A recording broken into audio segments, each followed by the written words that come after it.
Allô, c'est Sophie. Dans le cadre du Salon international du livre de Québec, je rencontre des auteurs pour ados qui nous lisent des extraits de leur dernier roman. Bonjour, je m'appelle Sylvie Maheu, je suis l'auteur des Éternels, juste ici. Et puis, dans le fond, c'est l'histoire d'une jeune fille et sa meilleure amie qui découvrent un nouveau monde rempli de magie, d'amour et puis de guerriers.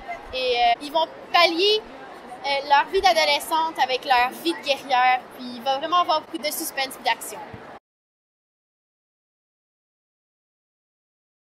La pluie était battante et je fus rapidement trempée de la tête aux pieds. Cependant, j'étais trop étonnée pour m'en rendre compte.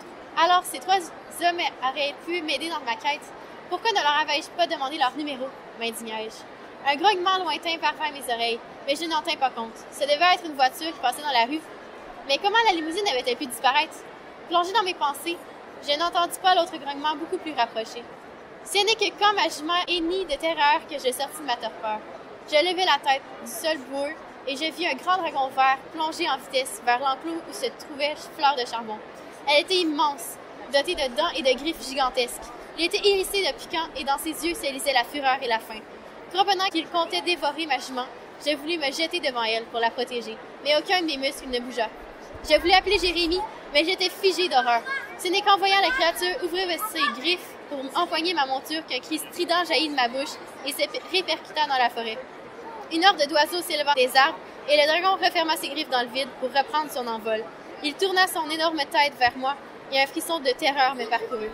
Ce n'était plus ma jument qu'il voulait, c'était moi. Le dragon piqua dans ma direction et je fermai les yeux instinctivement.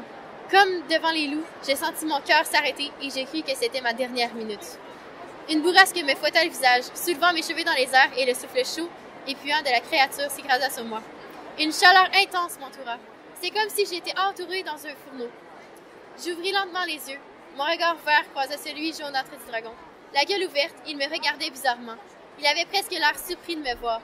Il avança son énorme tête couverte d'écailles vertes et il respira mes cheveux. Terrifiée, je m'étais mise à trembler.